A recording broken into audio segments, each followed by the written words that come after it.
Hello champions, उम्मीद करता हूँ आप सभी बहुत अच्छे होंगे और अपने परिवार के साथ सुरक्षित होंगे। ये वीडियो आईपीसीसी ओल्ड कोर्स और इंटर न्यू कोर्स दोनों के लिए ही यूज़फुल होने वाली है। हम इसमें बात करने वाले हैं चैप्टर नंबर 2 इनडायरेक्ट टैक्स का है, जो कि बात करता है सप्लाई के बारे में। तो चलिए जी शुरू करते हैं। फर्स्ट एमसीक्यू है, which of the following is not a supply as per section 7 of the CGST act. As per section 7 of the CGST act इनमें से क्या सप्लाई नहीं है? तो इसमें पहले दे रखा है management consultancy service not in course और फर्दरेंस ऑफ बिजनेस। यही गड़बड़ कर दी इसने, नॉट इन कोर्स और फर्दरेंस ऑफ बिजनेस, मतलब ये इसको हम सप्लाई ट्रीट नहीं करेंगे। लेकिन नीचे भी तो नॉट इन कोर्स और फर्दरेंस ऑफ बिजनेस दे रखा है, इसको सप्लाई क्यों ट्रीट, तो बोथ ऑफ आंसर क्यों नहीं होगा हमारा? दोस्त, ये जो import of service for consideration not in course और फर्दरेंस ऑफ बिजनेस है, ये नॉट इन कोर्स और फर्दरेंस ऑफ बिजनेस की एक्सेप्शन है। कहाँ लिखा है ये लिखा है सेक्शन 7 सबसेक्शन 1 क्लॉज बी। तो ये इसके बारे में बात करता है, आप चाहो तो जाके पढ़ सकते हो। हम आते हैं दूसरे क्वेश्चन पे। दूसरा क्वेश्चन बोलता है, dash specifies the activities to be treated as supply even if made without consideration.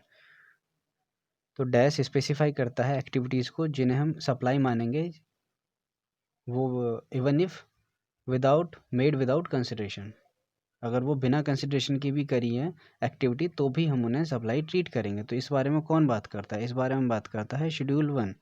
Schedule 1 में 4 एक्टिविटीज़ हैं जिनको हम बिना कंसिडरेशन के सप्लाई ट्रीट करते हैं। अब बात करते हैं क्वेश्चन नंबर 3 की, विच of the following activity is outside the scope of supply and not taxable under GST। तो ये सिंपली बात कर रहा है नेगेटिव लिस्ट की। ये पूछना चाह रहा है कि इनमें से कौन सी ऐसी एक्टिविटीज़ हैं जिनको कि आउटसाइड हैं स्कोप ऑफ सप्लाई से और जिनको टैक्सेबल भी नहीं किया गया GST के अंदर। तो पहली है service by an employer to employee in course of और in relation to his employment. तो इन कोर्स ऑफ एम्प्लॉयमेंट में कोई सर्विस दे रहा है यदि एम्प्लॉय को, तो उसे हम सप्लाई नहीं मानेंगे। सर्विस ऑफ फ्यूनरल हैं, उन्हें भी सप्लाई नहीं मानेंगे। Actionable claim other than lottery batting and gambling, उन्हें भी सप्लाई नहीं मानेंगे। तो इसका आंसर हो जाएगा डी आपका। ठीक है जी, आप पूछोगे ये कहाँ लिखा है, तो मैं आपको बता देता हूँ। ये नेगेटिव लिस्ट है, इसके दर्शन आपको करा देते हैं। थोड़ा सा टाइम लगेगा आपको, थोड़ी सी ये आ गए, हम फटाफट आ गए। नेगेटिव लिस्ट अंडर GST, तो पहली ही है ये देखो, service by an employee to employer in course of और in relation to his employment. इसको नेगेटिव लिस्ट में रखा गया है, यानी इसको हम, इस पर हम GST चार्ज नहीं कर सकते। और दूसरा जो ऑप्शन था, service of funeral, burial, crematorium और म्योर्चुरी, तो ये सब इनको भी नेगेटिव लिस्ट में लिखा गया है। और जो तीसरा ऑप्शन था हमारा, actionable claim other than lottery batting and gambling, उसको भी नेगेटिव लिस्ट में रखा गया है। तो ये देखो पेज नंबर 2.45 है, आप चाहो तो पढ़ सकते हो, बाकी मैंने आपको पढ़ा दिया तो ज़रूरत नहीं होगी आपको पढ़ने की। चलिए जी फटाफट से हम MCQs पे आ जाते हैं। फोर्थ MCQ क्या बोल रहा है? फोर्थ MCQ बोलता है, which of the following supplies are naturally bundled. तो आपको पता ही होगा सप्लाई दो टाइप की होती है, कंपोजिट सप्लाई और मिक्स सप्लाई। कंपोजिट सप्लाई क्या होती है? वो नेचुरली बंडल्ड होती है। मिक्स्ड सप्लाई क्या होती है? वो नेचुरली बंडल्ड नहीं होती है। तो इसमें बोल रहा है which of the following supply are naturally bundled, तो सिंपली वो कंपोजिट सप्लाई की बात कर रहा है। और नेचुरली बंडल सप्लाई वो होती है कि जिसको हम अलग अलग सेल नहीं कर सकते। और मिक्स्ड सप्लाई होती है कि अलग अलग ट्रांजैक्शन, कुछ चीज़ें हैं हमारे पास, उनको हम अलग अलग सेल कर सकते हैं। जैसे कि बोल रहे हैं, rent deed executed for renting of 2 different floors of a building, one for residential and another for commercial purpose to the same person. तो ये सेम पर्सन के लिए बोल रहा है, तो इसका मतलब ये नहीं कि हम इसको कंपोजिट सप्लाई मान लेंगे। हम चाहें तो अलग फ्लोर को किसी और पर्सन को भी दे सकते हैं, तो नेचुरली बंडल नहीं होगा। ठीक है जी। दूसरा option, pack of watch, tie and belt, तीनों ही चीज़ें हम अलग अलग खरीद सकते हैं। इसमें कोई ऐसा नेचुरली बंडल होने वाली बात ही नहीं है कोई। हम वॉच को भी अलग खरीद सकते हैं, टाई भी अलग से खरीद सकते हैं और बेल्ट भी अलग से खरीद सकते हैं। तो नेचुरली बंडल ये भी नहीं है। और तीसरा C की बात करते हैं, package of canned food such as burger, chocolate, sweets, cake etcetera.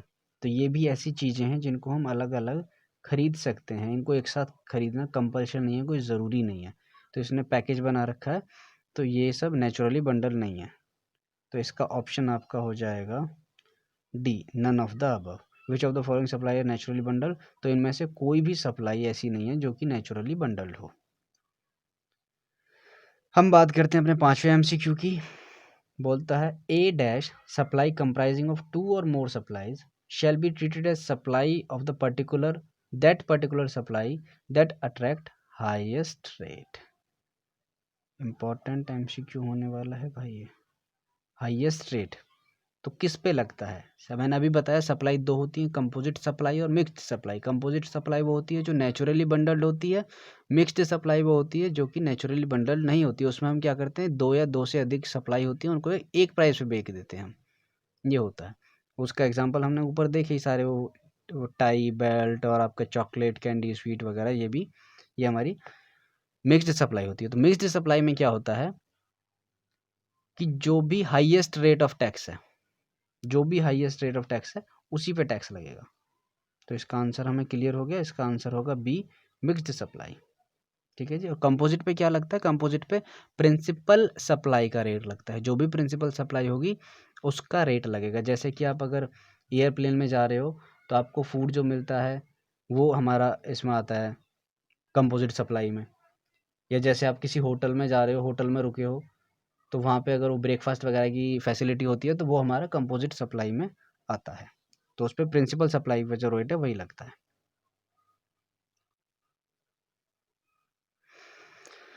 छठा एमसीक्यू और लास्ट एमसीक्यू।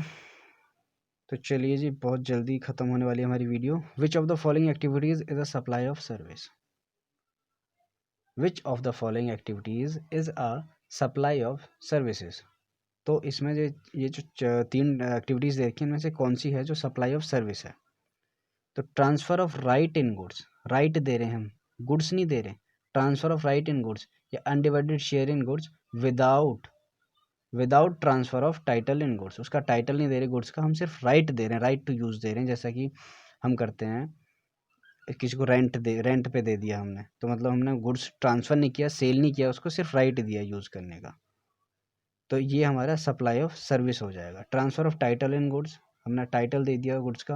और transfer of title in goods under an arrangement which stipulates that property shall pass at a future date. ये simply hire purchase की बात कर रहा है। तो हायर परचेज में हमारा गुड्स तो जा ही रहा है ना, तो सप्लाई ऑफ गुड्स ही मानेंगे उसे हम, सप्लाई ऑफ सर्विसेज तो मान नहीं सकते।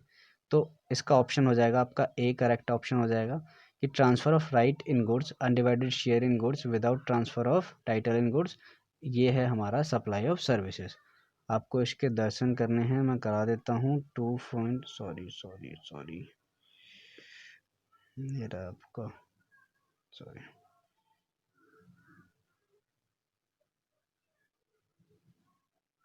ये रहा। एक्टिविटीज़ और transaction to be treated as supply of goods और supply of service, section 7(1) capital A, read with schedule 2। तो शेड्यूल 2 इस बारे में बात करता है, जिसमें लिखा गया है कि आपके इसमें सारी एक्टिविटी ट्रांजैक्शंस दे रखी हैं कि कौन कौन सी ट्रांजैक्शन को हम सप्लाई ऑफ गुड्स मानेंगे और कौन कौन सी ट्रांजैक्शन को सप्लाई ऑफ सर्विस मानेंगे। तो यहाँ पे जो हमारी ये थी राइट अनडिवाइडेड, पूरा पढ़ते हैं। ट्रांसफ़र की बात चल रही है। Transfer of right undivided share in goods without transfer of title in them, तो इसको क्या मानेंगे हम? सप्लाई ऑफ सर्विस मानेंगे। बाकी आप पूरा शेड्यूल 2 पढ़ सकते हैं। चलिए जी, तो आई होप हमारे सारे के सारे एमसीक्यूज़ ख़त्म हो चुके हैं। 6 ही एमसीक्यू थे, हाँ जी, ख़त्म हो गए। चलिए जी, थैंक यू फॉर वॉचिंग।